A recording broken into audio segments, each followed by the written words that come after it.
La Bible Louis II, Introduction à l'Épître aux Hébreux. Les problèmes historiques que pose l'Épître aux Hébreux et que nous avons à examiner dans cette introduction sont entourés de beaucoup d'obscurité. Quel est l'auteur de cet écrit? Quand fut-il composé?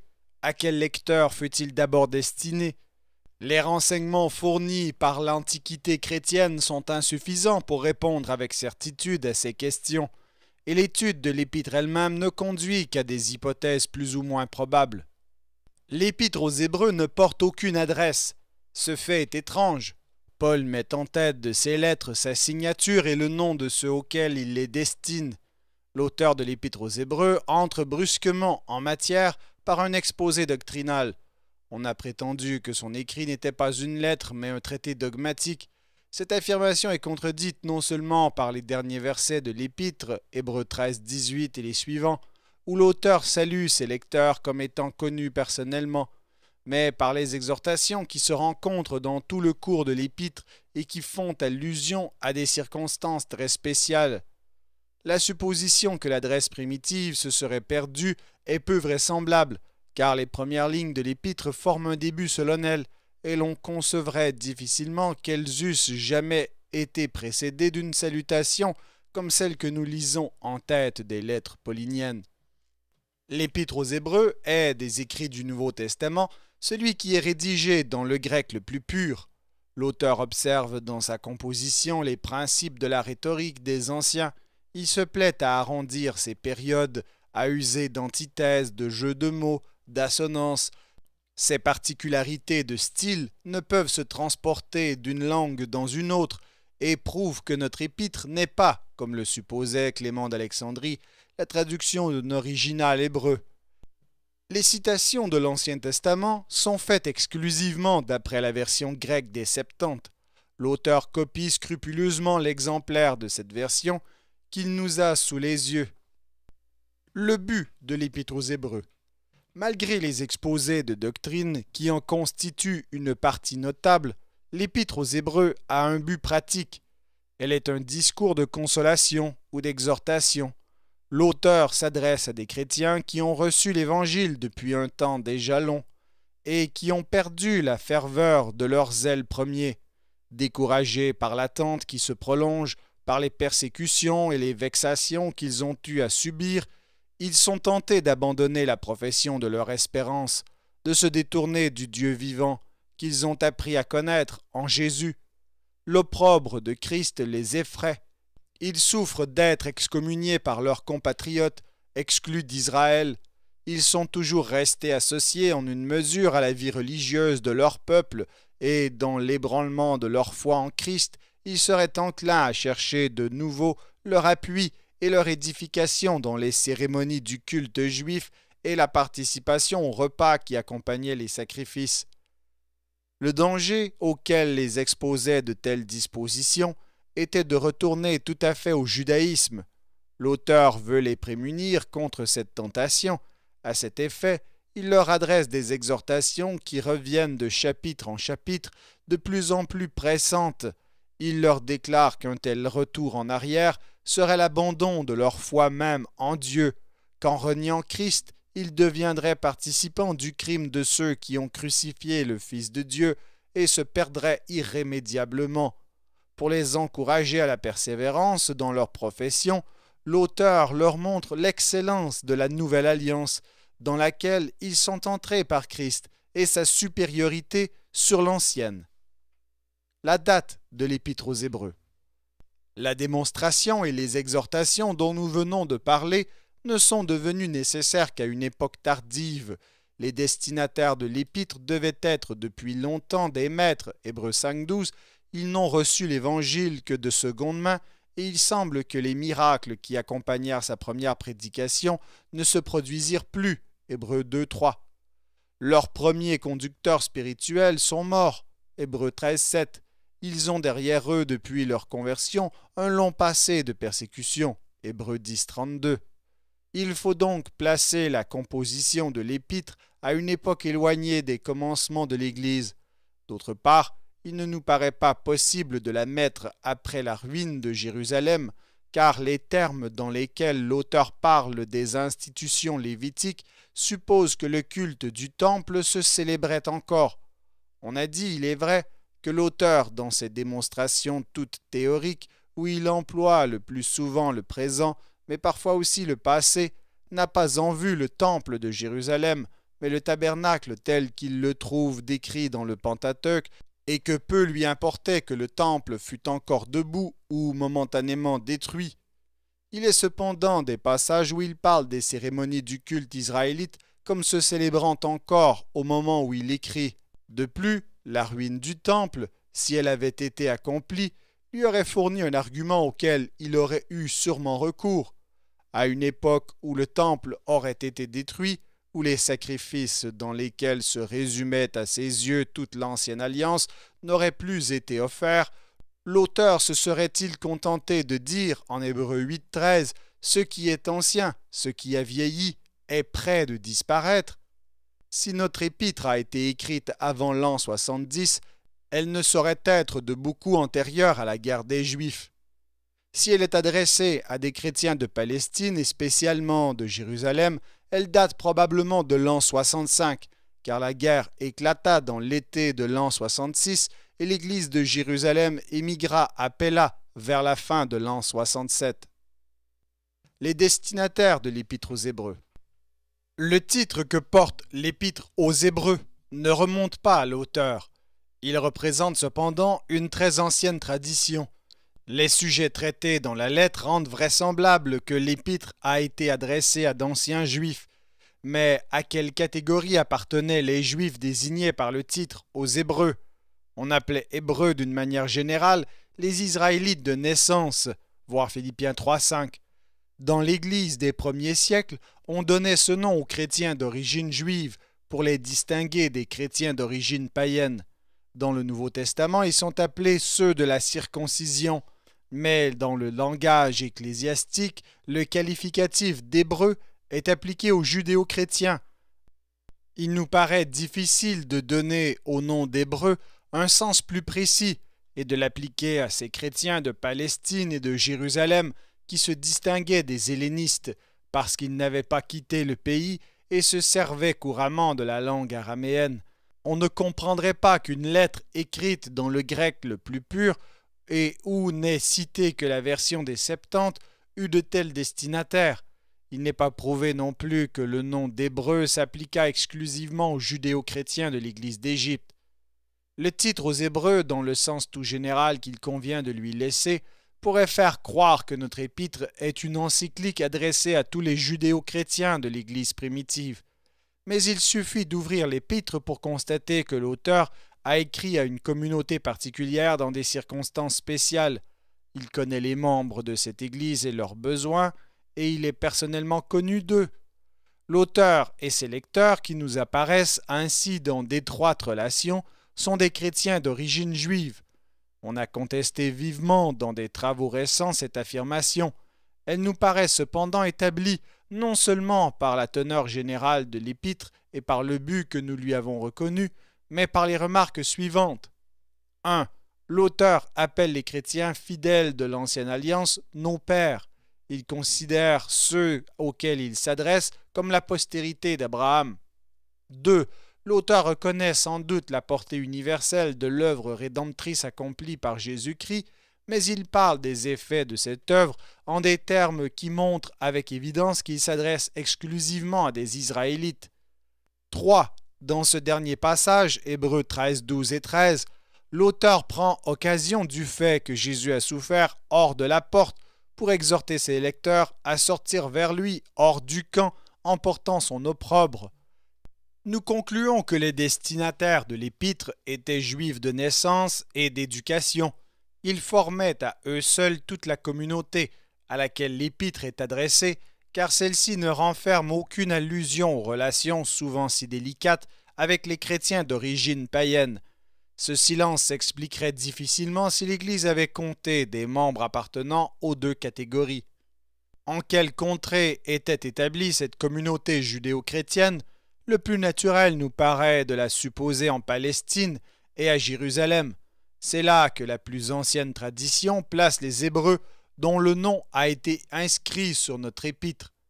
Depuis quelques années cependant, l'opinion tend à prévaloir qu'il faut chercher les destinataires de notre lettre à l'autre extrémité du monde, dans lequel avait alors retenti la prédication de l'Évangile, à Rome. Si étrange que cette supposition paraisse au premier abord, on peut invoquer en sa faveur des raisons du plus grand poids. Ce sont d'abord les indices fournis par la lettre elle-même. Dans Hébreux 13:24, l'auteur écrit « Ceux d'Italie vous saluent ». Il emploie une préposition qui, prise dans son sens premier, lui ferait dire « ceux qui sont venus d'Italie ».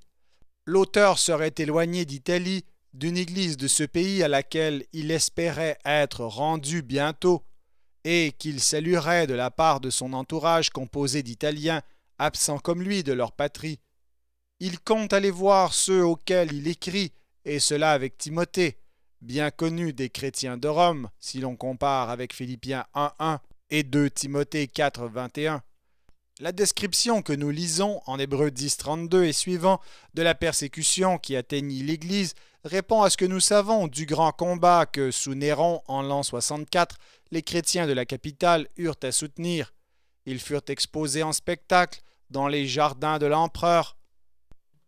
Concernant l'auteur de l'Épître aux Hébreux, on a pensé à Luc à cause de certaines ressemblances de style déjà relevées par Clément d'Alexandrie, à Silas, collaborateur de Paul qui fut avec Pierre à Rome et qui était originaire de l'église de Jérusalem.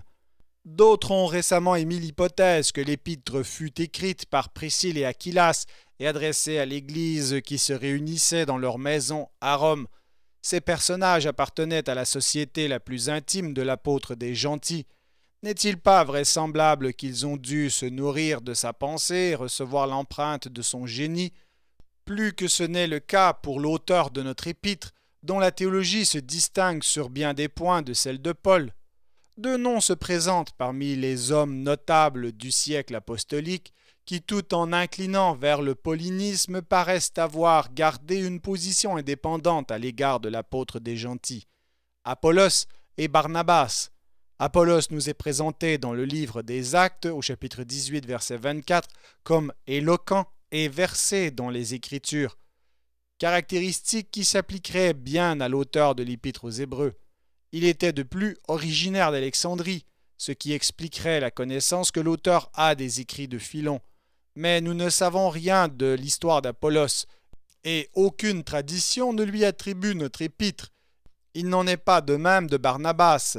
Tertullien semble dire que le titre du manuscrit qu'il possédait de l'Épître aux Hébreux, sans doute dans l'ancienne version latine, portait le nom de Barnabas. Ce serait là une tradition qui remonterait fort haut et qui serait née probablement à Rome et mériterait ainsi créance, puisque c'est à Rome que notre épître paraît en premier lieu. Barnabas était un lévite originaire de Chypre, or cette île était en relation fréquente avec l'Égypte. Il pouvait donc posséder une culture alexandrine. Il fut dès les premiers temps actif dans l'église de Jérusalem, et il serait naturel que celui qui fut surnommé par elle fils d'exhortation lui eût adressé plus tard un discours d'exhortation. Barnabas introduisit Paul à Jérusalem, puis à Antioche, et fut son collaborateur dans son premier voyage missionnaire, mais il ne se prit jamais vis-à-vis de lui une position subordonnée. Bientôt ces deux hommes, qui étaient d'esprits assez divers, se séparèrent. Barnabas devait sentir vivement le danger d'un retour au judaïsme. Il avait eu ses heures de faiblesse, voir Galates 2:13. Si l'on ne croit pas cette hypothèse assez fondée, il faut se résigner à ignorer l'auteur de l'Épître aux Hébreux et répéter avec Origène « Quant à dire qu'il l'a écrite, Dieu le sait ». Bien que l'auteur expose son sujet avec méthode, la marche de sa pensée n'apparaît pas d'une manière assez claire pour que les interprètes soient d'accord sur le plan qu'il a suivi. Autrefois, on croyait trouver dans son épître, comme dans celle de Paul, une première partie doctrinale, du chapitre 1 au chapitre 10, verset 18, et une seconde partie consacrée à des exhortations pratiques à partir du chapitre 10, verset 19 à la fin. C'était ne pas tenir compte des morceaux parénétiques qui sont entremêlés dans tout le cours de l'épître aux exposés théoriques. L'auteur après une introduction sur la divine grandeur du médiateur de la Nouvelle Alliance, Hébreux 1:1 à 2:4, montre à ses lecteurs dans une première partie que Jésus est un souverain sacrificateur élevé à la perfection par ses souffrances, auxquelles ils peuvent s'adresser avec confiance pour demeurer fermes dans les tentations. Hébreux 2:5 à 4:13. Dans la seconde partie, l'auteur prouve l'infinie supériorité de ce souverain sacrificateur sur les successeurs d'Aaron, Hébreux 4:14 à 8:5. Dans la troisième partie, il expose comment le sacrifice sur lequel est fondée la Nouvelle Alliance accomplit la rédemption que n'avaient pu opérer les sacrifices de l'Ancienne Alliance et par là même abolit ceux-ci, Hébreux 8:6 à 10:31. La quatrième partie renferme une définition de la foi et des exhortations à persévérer dans l'attente confiante, Hébreux 10:32 à 12:12. Hébreux 13 est la conclusion pratique de l'épître. Cette division fait bien saisir la pensée de l'auteur. Elle a le mérite de distinguer entre la personne et l'œuvre du souverain sacrificateur. L'auteur de l'épître aux Hébreux envisage l'un après l'autre ces deux sujets qui forment les deux parties principales de son épître.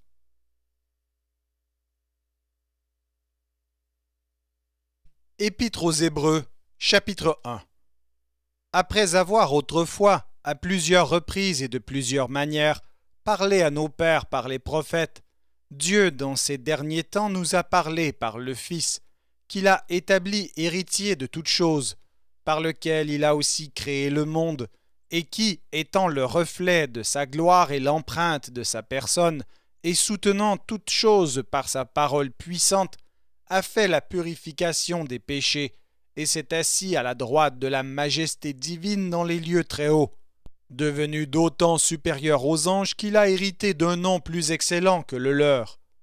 Car auquel des anges Dieu a-t-il jamais dit « Tu es mon fils, je t'ai engendré aujourd'hui » et encore « Je serai pour lui un père, et il sera pour moi un fils » Et lorsqu'il introduit de nouveau dans le monde le premier-né, il dit « Que tous les anges de Dieu l'adorent » De plus, il dit des anges, celui qui fait de ses anges des vents et de ses serviteurs une flamme de feu. Mais il a dit au Fils, ton trône, ô Dieu, est éternel. Le sceptre de ton règne est un sceptre d'équité. Tu as aimé la justice et tu as haï l'iniquité. C'est pourquoi, ô Dieu, ton Dieu t'a oint d'une huile de joie au-dessus de tes égaux. Et encore, toi, Seigneur, tu as au commencement fondé la terre, et les cieux sont l'ouvrage de tes mains. Ils périront, mais tu subsistes. Ils vieilliront tous comme un vêtement. Tu les rouleras comme un manteau, et ils seront changés. Mais toi, tu restes le même, et tes années ne finiront point. Et auquel des anges a-t-il jamais dit « Assieds-toi à ma droite, jusqu'à ce que je fasse de tes ennemis ton marchepied » Ne sont-ils pas tous des esprits au service de Dieu, envoyés pour exercer un ministère en faveur de ceux qui doivent hériter du salut?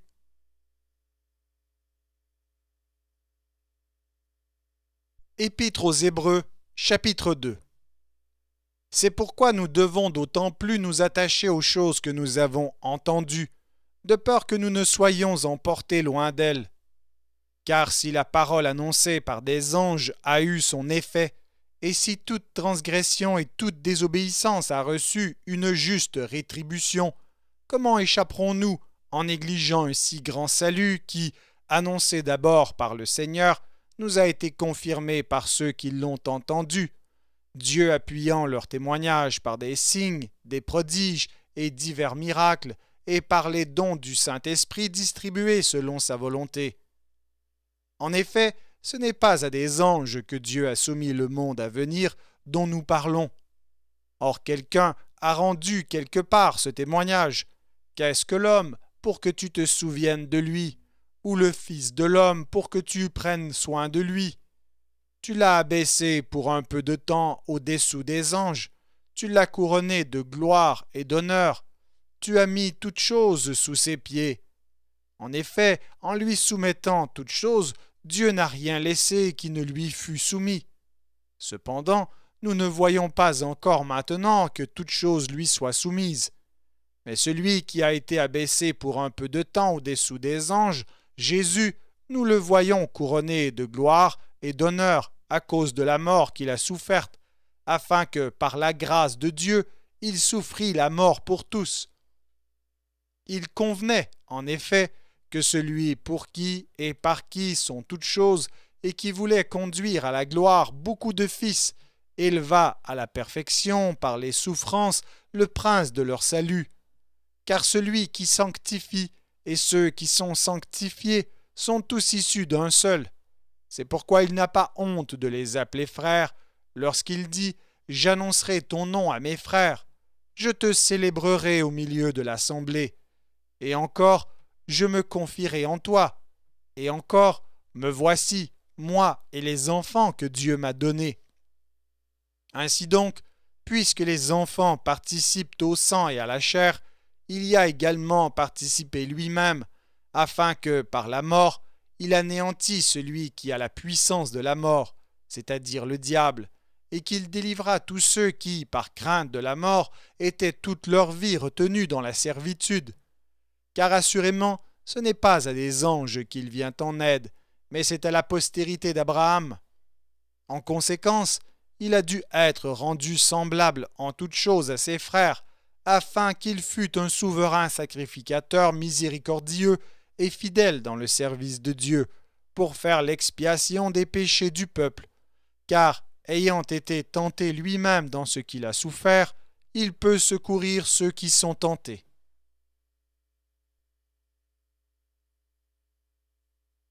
Épître aux Hébreux, chapitre 3.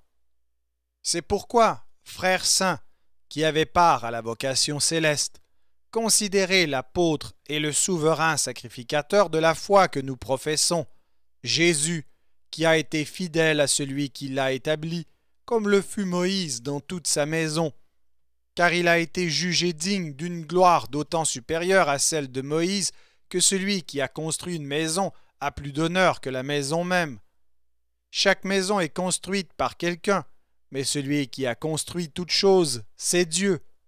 Pour Moïse, il a été fidèle dans toute la maison de Dieu, comme serviteur pour rendre témoignage de ce qui devait être annoncé. Mais Christ l'est comme fils sur sa maison, et sa maison, c'est nous, pourvu que nous retenions jusqu'à la fin la ferme confiance et l'espérance dont nous nous glorifions.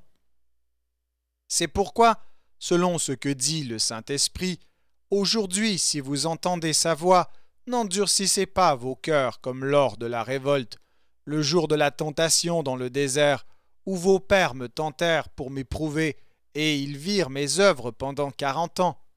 Aussi je fus irrité contre cette génération, et je dis, ils ont toujours un cœur qui s'égare, ils n'ont pas connu mes voies. Je jurai donc dans ma colère, ils n'entreront pas dans mon repos. Prenez garde, frères, que quelqu'un de vous n'ait un cœur mauvais et incrédule au point de se détourner du Dieu vivant. Mais exhortez-vous les uns les autres chaque jour, aussi longtemps qu'on peut dire aujourd'hui, afin qu'aucun de vous ne s'endurcisse par la séduction du péché. Car nous sommes devenus participants de Christ, pourvu que nous retenions fermement jusqu'à la fin l'assurance que nous avions au commencement. Pendant qu'il est dit « Aujourd'hui, si vous entendez sa voix, n'endurcissez pas vos cœurs comme lors de la révolte. » Qui furent, en effet, ceux qui se révoltèrent après l'avoir entendu, sinon tous ceux qui étaient sortis d'Égypte sous la conduite de Moïse? Et contre qui Dieu fut-il irrité pendant 40 ans, sinon contre ceux qui péchaient et dont les cadavres tombèrent dans le désert? Et à qui jura-t-il qu'il n'entrerait pas dans son repos, sinon à ceux qui avaient désobéi? Aussi voyons-nous qu'ils ne purent y entrer à cause de leur incrédulité.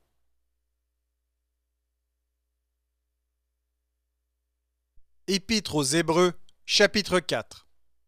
Craignons donc, tandis que la promesse d'entrer dans son repos subsiste encore, qu'aucun de vous ne paraisse être venu trop tard. Car cette bonne nouvelle nous a été annoncée aussi bien qu'à eux, mais la parole qui leur fut annoncée ne leur servit de rien, parce qu'elle ne trouva pas de la foi chez ceux qui l'entendirent. Pour nous qui avons cru, nous entrons dans le repos, selon qu'il dit, « Je jurai dans ma colère, ils n'entreront pas dans mon repos. » Il dit cela, quoique ses œuvres eussent été achevées depuis la création du monde, car il a parlé quelque part ainsi du septième jour.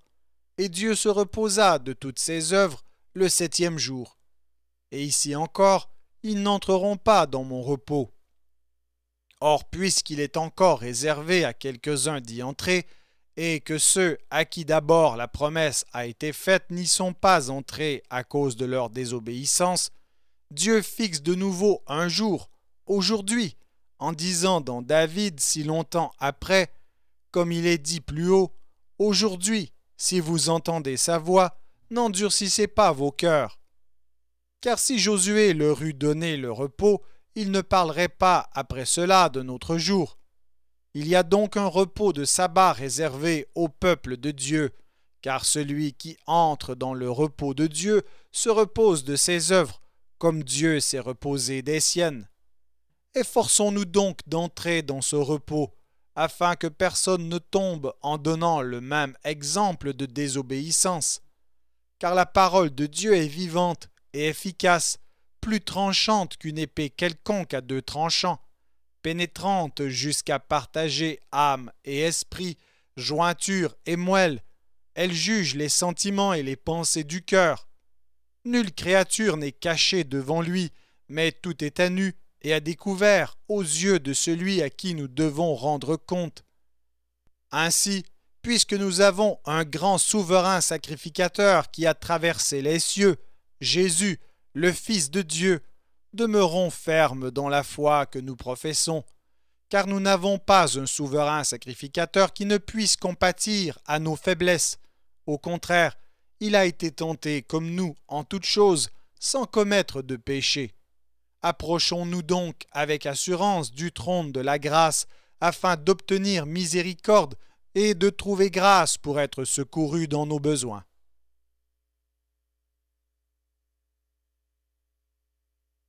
Épître aux Hébreux, chapitre 5.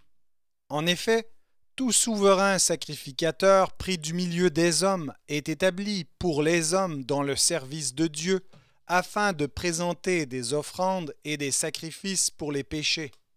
Il peut être indulgent pour les ignorants et les égarés, puisque la faiblesse est aussi son partage.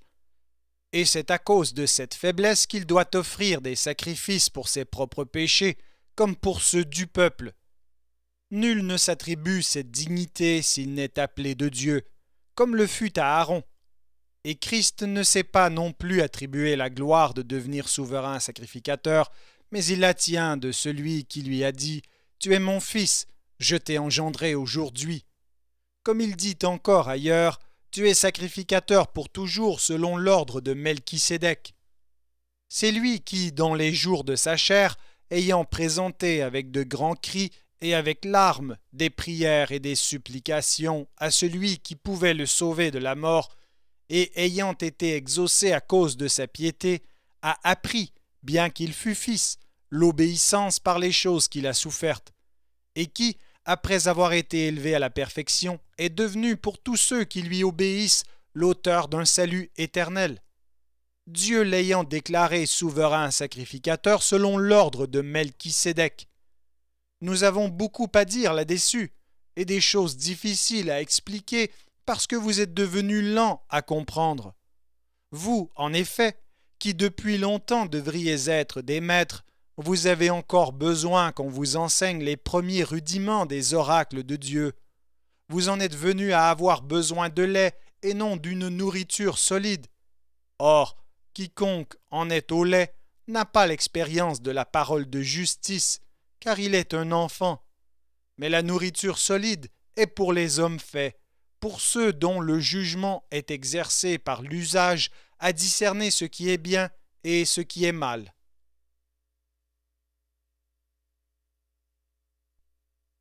Épître aux Hébreux, chapitre 6. C'est pourquoi, laissant les éléments de la parole de Christ, tendons à ce qui est parfait, sans poser de nouveau le fondement du renoncement aux œuvres mortes, de la foi en Dieu, de la doctrine des baptêmes, de l'imposition des mains, de la résurrection des morts et du jugement éternel. C'est ce que nous ferons si Dieu le permet, car il est impossible que ceux qui ont été une fois éclairés, qui ont goûté le don céleste, qui ont eu part au Saint-Esprit, qui ont goûté la bonne parole de Dieu et les puissances du siècle à venir, et qui sont tombés, soient encore renouvelés et amenés à la repentance, puisqu'ils crucifient pour leur part le Fils de Dieu et l'exposent à l'ignominie. Lorsqu'une terre est abreuvée par la pluie qui tombe souvent sur elle, et qu'elle produit une herbe utile à ceux pour qui elle est cultivée, elle participe à la bénédiction de Dieu. Mais si elle produit des épines et des chardons, elle est réprouvée, et près d'être maudite, et on finit par y mettre le feu. Quoique nous parlions ainsi, bien-aimés, nous attendons pour ce qui vous concerne des choses meilleures et favorables au salut. Car Dieu n'est pas injuste pour oublier votre travail et l'amour que vous avez montré pour son nom, ayant rendu et rendant encore des services aux saints. Nous désirons que chacun de vous montre le même zèle pour conserver jusqu'à la fin une pleine espérance, en sorte que vous ne vous relâchiez point et que vous imitiez ceux qui, par la foi et la persévérance, héritent des promesses. Lorsque Dieu fit la promesse à Abraham, ne pouvant jurer par un plus grand que lui, il jura par lui-même et dit « Certainement je te bénirai et je multiplierai ta postérité. » Et c'est ainsi qu'Abraham, ayant persévéré, obtint l'effet de la promesse. Or les hommes jurent par celui qui est plus grand qu'eux, et le serment est une garantie qui met fin à tous leurs différends. C'est pourquoi Dieu, voulant montrer avec plus d'évidence aux héritiers de la promesse l'immutabilité de sa résolution, intervint par un serment, afin que, par deux choses immuables, dans lesquelles il est impossible que Dieu mente, nous trouvions un puissant encouragement, nous dont le seul refuge a été de saisir l'espérance qui nous était proposée. Cette espérance, nous la possédons comme une ancre de l'âme, sûre et solide. Elle pénètre au-delà du voile, là où Jésus est entré pour nous comme précurseur, ayant été fait souverain sacrificateur pour toujours, selon l'ordre de Melchisédek.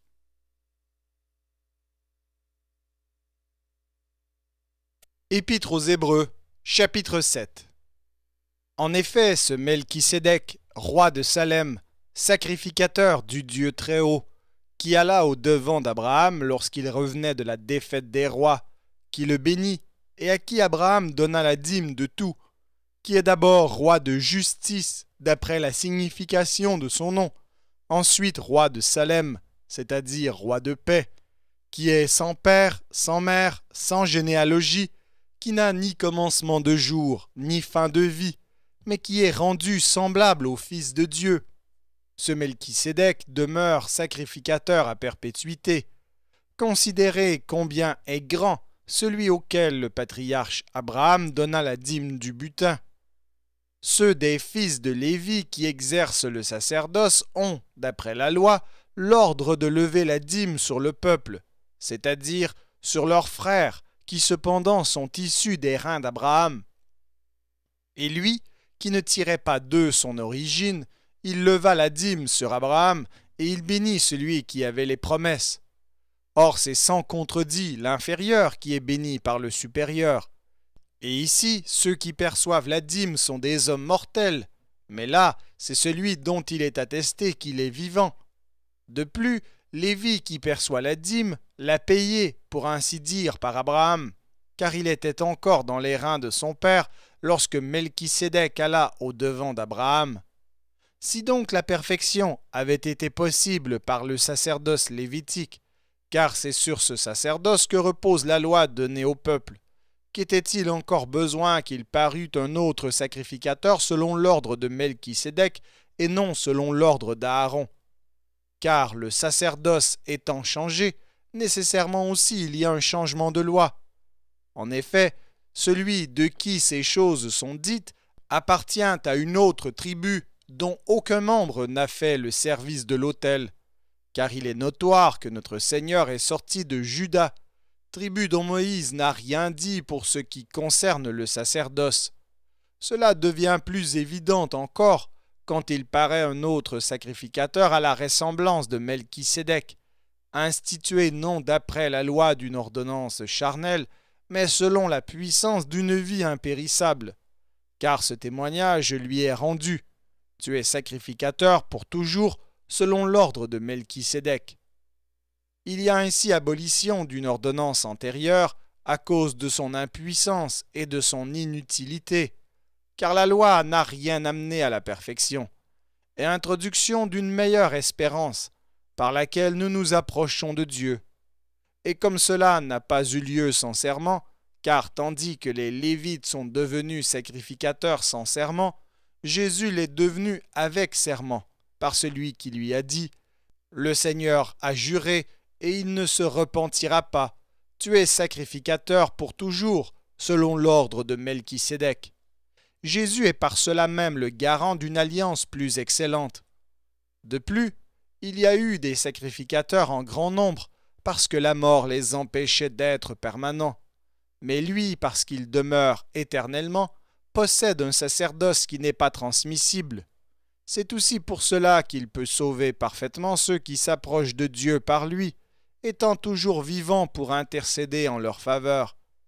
Il nous convenait, en effet, d'avoir un souverain sacrificateur comme lui, saint, innocent, sans tache, séparé des pécheurs, et plus élevé que les cieux, qui n'a pas besoin, comme les souverains sacrificateurs, d'offrir chaque jour des sacrifices, d'abord pour ses propres péchés, ensuite pour ceux du peuple, car ceci, il l'a fait une fois pour toutes en s'offrant lui-même.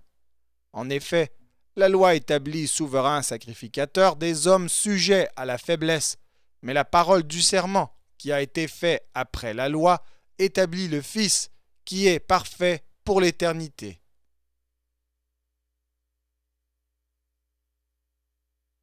Épître aux Hébreux, chapitre 8. Le point capital de ce qui vient d'être dit, c'est que nous avons un tel souverain sacrificateur qui s'est assis à la droite du trône de la majesté divine dans les cieux, comme ministre du sanctuaire et du véritable tabernacle qui a été dressé par le Seigneur et non par un homme.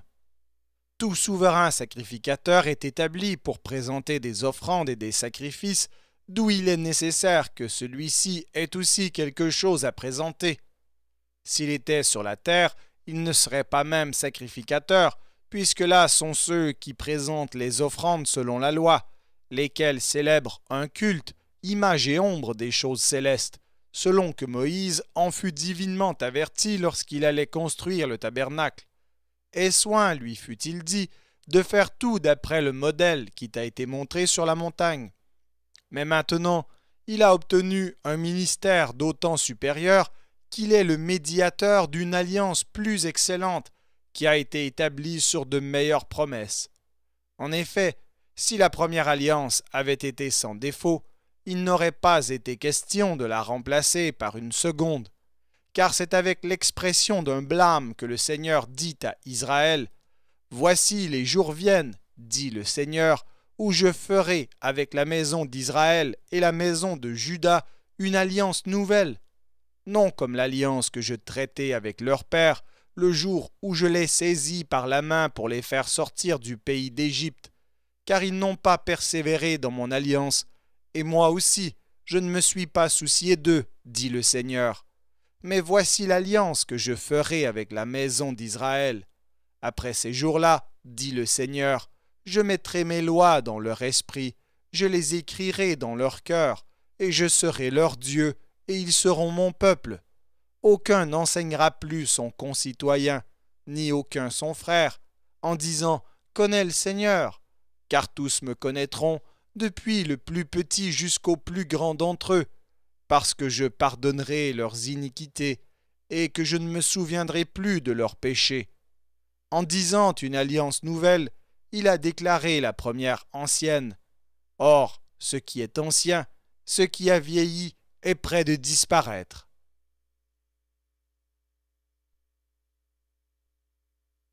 Épître aux Hébreux, chapitre 9. La première alliance avait aussi des ordonnances relatives au culte et le sanctuaire terrestre. Un tabernacle fut en effet construit. Dans la partie antérieure, appelée le lieu saint, étaient le chandelier, la table et les pains de proposition. Derrière le second voile se trouvait la partie du tabernacle appelée le Saint des Saints, renfermant l'autel d'or pour les parfums et l'arche de l'Alliance, entièrement recouverte d'or. Il y avait dans l'arche un vase d'or contenant la manne, la verge d'Aaron qui avait fleuri, et les tables de l'Alliance. Au-dessus de l'arche étaient les chérubins de la gloire, couvrant de leur ombre le propitiatoire. Ce n'est pas le moment de parler en détail là-dessus. Or, ces choses étant ainsi disposées, les sacrificateurs qui font le service entrent en tout temps dans la première partie du tabernacle, et dans la seconde, le souverain sacrificateur seul entre une fois par an, non sans y porter du sang, qu'il offre pour lui-même et pour les péchés du peuple. Le Saint-Esprit montrait par là que le chemin du lieu très saint n'était pas encore ouvert, tant que le premier tabernacle subsistait. C'est une figure pour le temps actuel où l'on présente des offrandes et des sacrifices qui ne peuvent rendre parfait sous le rapport de la conscience celui qui rend ce culte, et qui, avec les aliments, les boissons et les diverses ablutions, étaient des ordonnances charnelles imposées seulement jusqu'à une époque de réformation. Mais Christ est venu comme souverain sacrificateur des biens à venir. Il a traversé le tabernacle plus grand et plus parfait, qui n'est pas construit de main d'homme, c'est-à-dire qui n'est pas de cette création. Et il est entré une fois pour toutes dans le lieu très saint, non avec le sang des boucs et des veaux, mais avec son propre sang, ayant obtenu une rédemption éternelle. Car si le sang des taureaux et des boucs et la cendre d'une vache répandue sur ceux qui sont souillés sanctifie et procure la pureté de la chair, combien plus le sang de Christ, qui, par un esprit éternel, s'est offert lui-même sans tache à Dieu, purifiera-t-il votre conscience des œuvres mortes, afin que vous serviez le Dieu vivant. Et c'est pour cela qu'il est le médiateur d'une nouvelle alliance, afin que, la mort étant intervenue pour le rachat des transgressions commises sous la première alliance, ceux qui ont été appelés reçoivent l'héritage éternel qui leur a été promis. Car là où il y a un testament, il est nécessaire que la mort du testateur soit constatée. Un testament, en effet, n'est valable qu'en cas de mort, puisqu'il n'a aucune force tant que le testateur vit. Voilà pourquoi c'est avec du sang que même la première alliance fut inaugurée. Moïse, après avoir prononcé devant tout le peuple tous les commandements de la loi, prit le sang des veaux et des boucs avec de l'eau, de la laine écarlate et de l'hysope, et il en fit l'aspersion sur le livre lui-même et sur tout le peuple en disant « Ceci est le sang de l'alliance que Dieu a ordonné pour vous. » Il fit pareillement l'aspersion avec le sang sur le tabernacle et sur tous les ustensiles du culte. Presque tout, d'après la loi, est purifié avec du sang, et sans effusion de sang, il n'y a pas de pardon. Il était donc nécessaire, puisque les images des choses qui sont dans les cieux devaient être purifiées de cette manière, que les choses célestes elles-mêmes le fussent par des sacrifices plus excellents que ceux-là. Car Christ n'est pas entré dans un sanctuaire fait de main d'homme, en imitation du véritable, mais il est entré dans le ciel même, afin de comparaître maintenant pour nous devant la face de Dieu.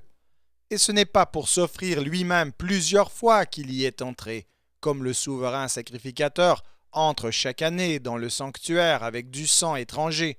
Autrement, il aurait fallu qu'il eût souffert plusieurs fois depuis la création du monde, tandis que maintenant, à la fin des siècles, il apparut une seule fois pour abolir le péché par son sacrifice, et comme il est réservé aux hommes de mourir une seule fois, après quoi vient le jugement, de même Christ, qui s'est offert une seule fois pour porter les péchés de plusieurs, apparaîtra sans péché une seconde fois à ceux qui l'attendent pour leur salut.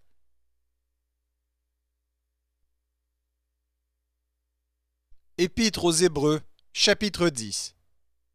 En effet, la loi, qui possède du nombre des biens à venir, et non l'exacte représentation des choses, ne peut jamais, par les mêmes sacrifices qu'on offre perpétuellement chaque année, amener les assistants à la perfection.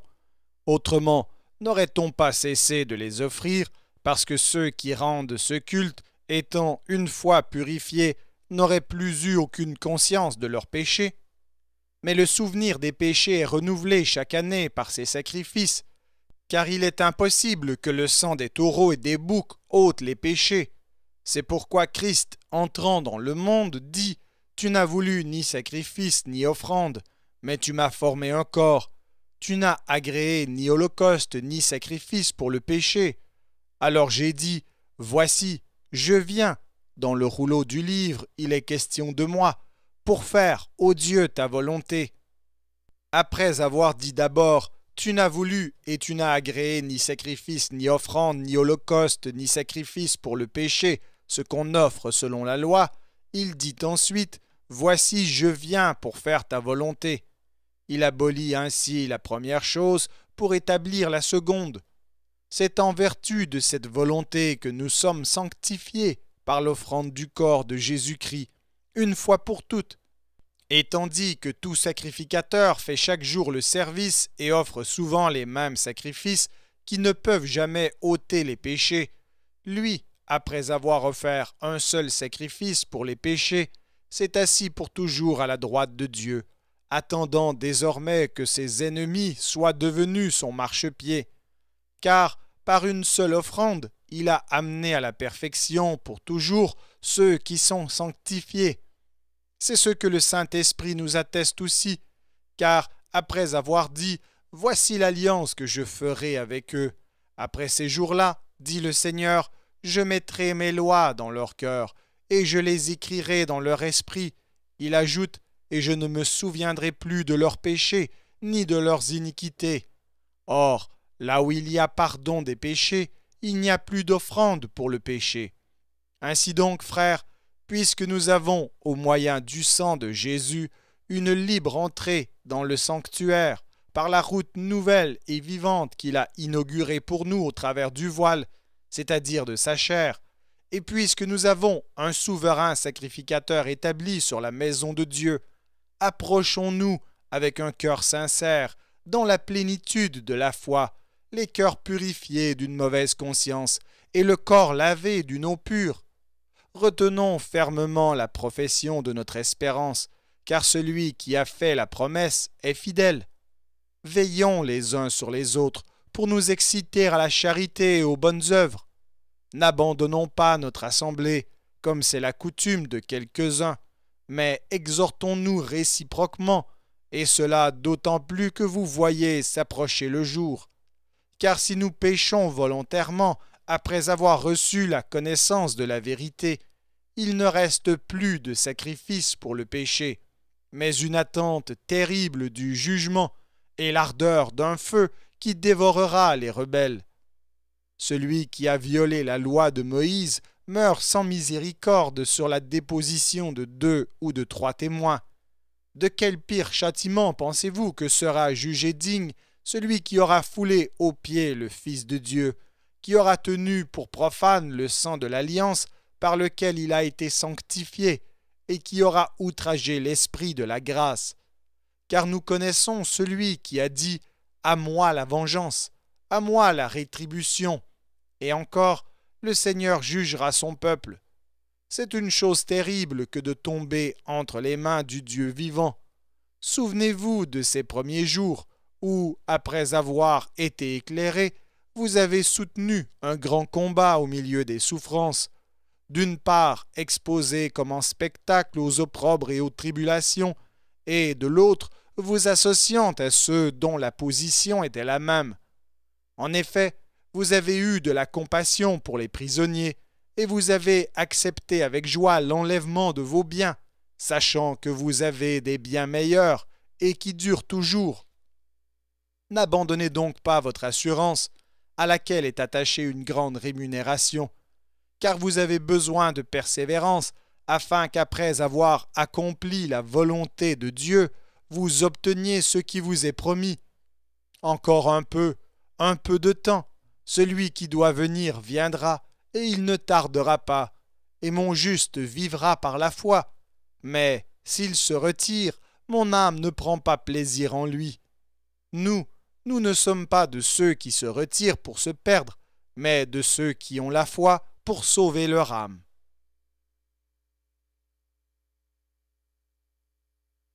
Épître aux Hébreux, chapitre 11. Or, la foi est une ferme assurance des choses qu'on espère, une démonstration de celles qu'on ne voit pas. Pour l'avoir possédée, les anciens ont obtenu un témoignage favorable. C'est par la foi que nous reconnaissons que le monde a été formé par la parole de Dieu, en sorte que ce qu'on voit n'a pas été fait de choses visibles. C'est par la foi qu'Abel offrit à Dieu un sacrifice plus excellent que celui de Caïn. C'est par la foi qu'il fut déclaré juste, Dieu approuvant ses offrandes, et c'est par elles qu'il parle encore quoique mort. C'est par la foi qu'Enoch fut enlevé pour qu'il ne vît point la mort, et qu'il ne parut plus parce que Dieu l'avait enlevé, car avant son enlèvement, il avait reçu le témoignage qu'il était agréable à Dieu. Or, sans la foi, il est impossible de lui être agréable, car il faut que celui qui s'approche de Dieu croit que Dieu existe et qu'il est le rémunérateur de ceux qui le cherchent.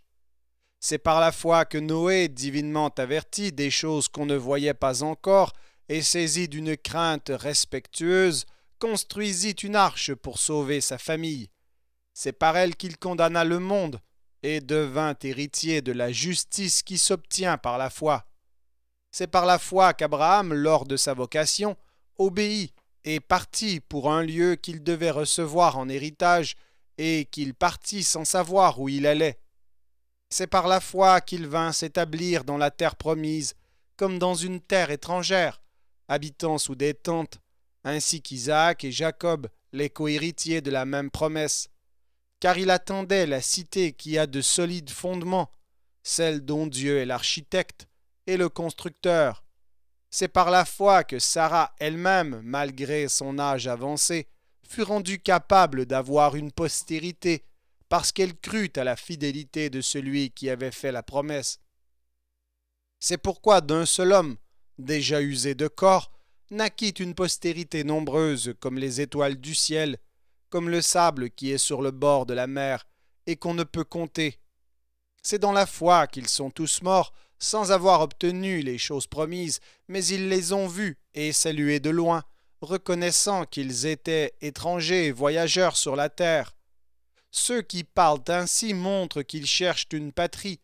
S'ils avaient en vue celle d'où ils étaient sortis, ils auraient eu le temps d'y retourner. Mais maintenant, ils en désirent une meilleure, c'est-à-dire une céleste. C'est pourquoi Dieu n'a pas honte d'être appelé leur Dieu, car il leur a préparé une cité. C'est par la foi qu'Abraham offrit Isaac lorsqu'il fut mis à l'épreuve, et qu'il offrit son fils unique, lui qui avait reçu les promesses, et à qui il avait été dit « En Isaac sera nommée pour toi une postérité ». Il pensait que Dieu est puissant, même pour ressusciter les morts. Aussi le recouvra-t-il par une sorte de résurrection. C'est par la foi qu'Isaac bénit Jacob et Ésaü en vue des choses à venir. C'est par la foi que Jacob, mourant, bénit chacun des fils de Joseph et qu'il adora, appuyé sur l'extrémité de son bâton. C'est par la foi que Joseph, mourant, fit mention de la sortie des fils d'Israël et qu'il donna des ordres au sujet de ses os. C'est par la foi que Moïse, à sa naissance, fut caché pendant 3 mois par ses parents, parce qu'ils virent que l'enfant était beau et qu'ils ne craignirent pas l'ordre du roi. C'est par la foi que Moïse, devenu grand, refusa d'être appelé fils de la fille de Pharaon, aimant mieux être maltraité avec le peuple de Dieu que d'avoir pour un temps la jouissance du péché, regardant l'opprobre de Christ comme une richesse plus grande que les trésors de l'Égypte, car il avait les yeux fixés sur la rémunération. C'est par la foi qu'il quitta l'Égypte sans être effrayé de la colère du roi, car il se montra ferme comme voyant celui qui est invisible. C'est par la foi qu'il fit la Pâque et l'aspersion du sang, afin que l'exterminateur ne touchât pas au premier-né des Israélites. C'est par la foi qu'ils traversèrent la mer Rouge comme un lieu sec, tandis que les Égyptiens qui en firent la tentative furent engloutis.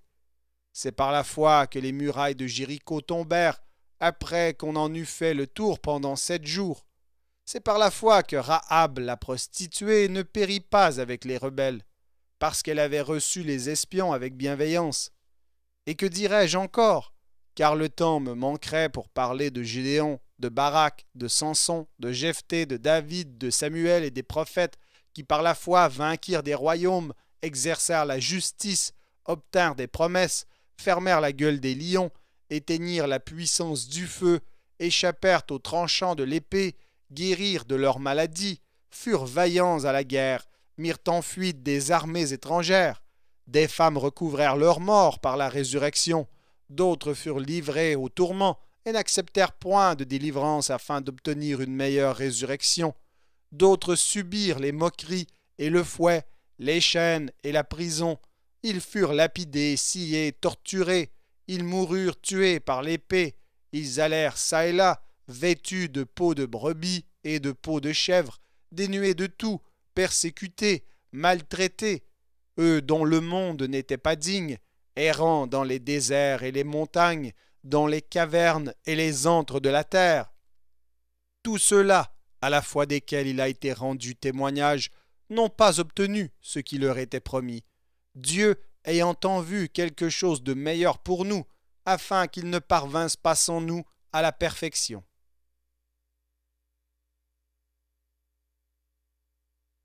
Épître aux Hébreux, chapitre 12.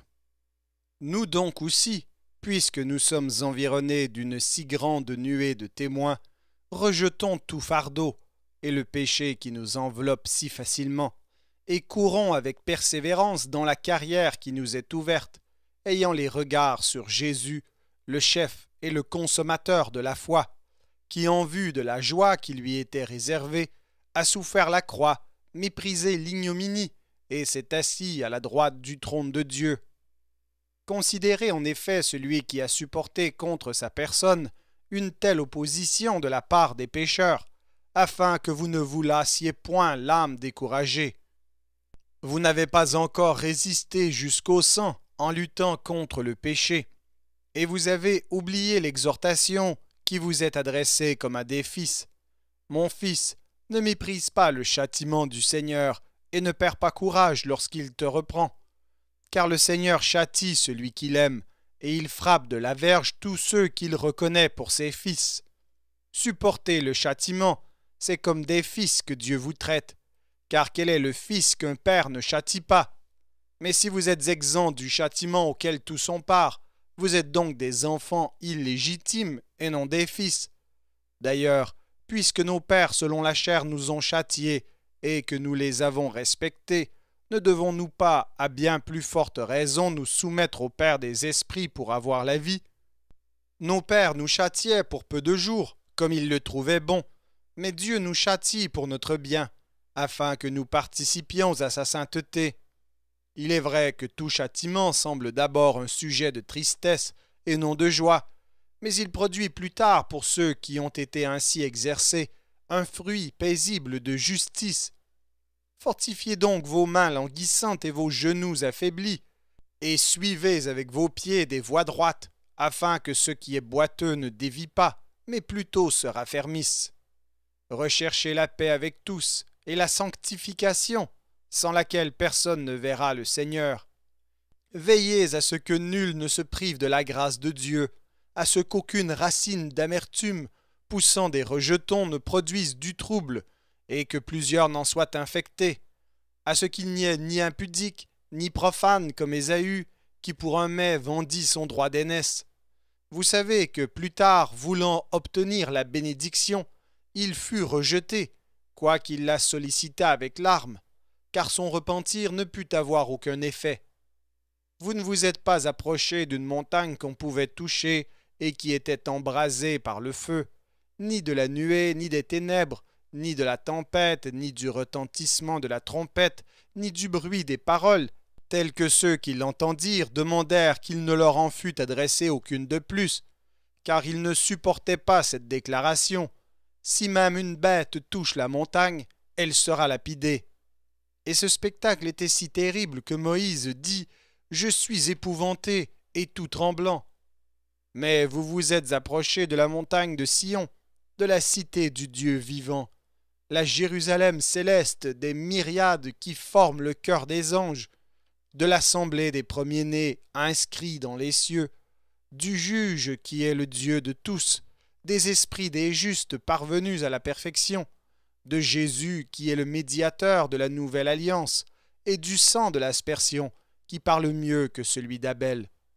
Gardez-vous de refuser d'entendre celui qui parle, car si ceux-là n'ont pas échappé qui refusèrent d'entendre celui qui publiait les oracles sur la terre, combien moins échapperons-nous si nous nous détournons de celui qui parle du haut des cieux, lui dont la voix alors ébranla la terre et qui maintenant a fait cette promesse, une fois encore j'ébranlerai non seulement la terre, mais aussi le ciel.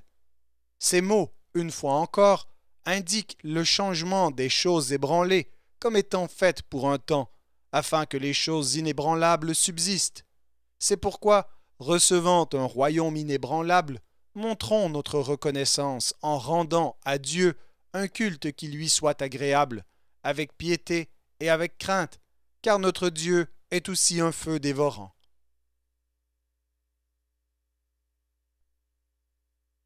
Épître aux Hébreux, chapitre 13. Persévérez dans l'amour fraternel. N'oubliez pas l'hospitalité, car en l'exerçant, quelques-uns ont logé des anges sans le savoir. Souvenez-vous des prisonniers, comme si vous étiez aussi prisonniers, de ceux qui sont maltraités, comme étant aussi vous-même dans un corps. Que le mariage soit honoré de tous, et le lit conjugal exempt de souillure, car Dieu jugera les impudiques et les adultères. Ne vous livrez pas à l'amour de l'argent, contentez-vous de ce que vous avez, car Dieu lui-même a dit « Je ne te délaisserai point, et je ne t'abandonnerai point ». C'est donc avec assurance que nous pouvons dire « Le Seigneur est mon aide, je ne craindrai rien. Que peut me faire un homme ?» Souvenez-vous de vos conducteurs qui vous ont annoncé la parole de Dieu. Considérez quelle a été la fin de leur vie et imitez leur foi. Jésus-Christ est le même hier, aujourd'hui et éternellement. Ne vous laissez pas entraîner par des doctrines diverses et étrangères, car il est bon que le cœur soit affermi par la grâce et non par des aliments qui n'ont servi de rien à ceux qui s'y sont attachés. Nous avons un autel dont ceux qui font le service au tabernacle n'ont pas le pouvoir de manger. Les corps des animaux, dont le sang est porté dans le sanctuaire par le souverain sacrificateur pour le péché, sont brûlés hors du camp. C'est pour cela que Jésus aussi, afin de sanctifier le peuple par son propre sang, a souffert hors de la porte. Sortons donc pour aller à lui, hors du camp, en portant son opprobre. Car nous n'avons point ici-bas de cité permanente, mais nous cherchons celle qui est à venir. Par lui, offrons sans cesse à Dieu un sacrifice de louange, c'est-à-dire le fruit de lèvres qui confessent son nom. Et n'oubliez pas la bienfaisance et la libéralité, car c'est à de tels sacrifices que Dieu prend plaisir. Obéissez à vos conducteurs et ayez pour eux de la déférence, car ils veillent sur vos âmes, comme devant en rendre compte. Qu'il en soit ainsi, afin qu'ils le fassent avec joie, et non en gémissant, ce qui ne vous serait d'aucun avantage. Priez pour nous, car nous croyons avoir une bonne conscience, voulant en toute chose nous bien conduire. C'est avec instance que je vous demande de le faire, afin que je vous sois rendu plus tôt. Que le Dieu de paix qui a ramené d'entre les morts le grand pasteur des brebis par le sang d'une alliance éternelle, notre Seigneur Jésus, vous rende capable de toute bonne œuvre pour l'accomplissement de sa volonté, et fasse en vous ce qui lui est agréable par Jésus-Christ, auquel soit la gloire au siècle des siècles. Amen. Je vous prie, frères, de supporter ces paroles d'exhortation, car je vous ai écrit brièvement, sachant que notre frère Timothée a été relâché. S'il vient bientôt, j'irai vous voir avec lui. Saluez tous vos conducteurs, et tous les saints. Ceux d'Italie vous saluent. Que la grâce soit avec vous tous. Amen. Merci d'avoir écouté cet enregistrement de la Bible. N'hésitez pas à le partager. Vous pouvez également télécharger la version MP3 sur le site Un héros dans le net. Vous avez le lien dans la description. En visitant notre chaîne, vous allez également trouver d'autres versions de la Bible en audio, ainsi que plusieurs ressources pour étudier la parole de Dieu.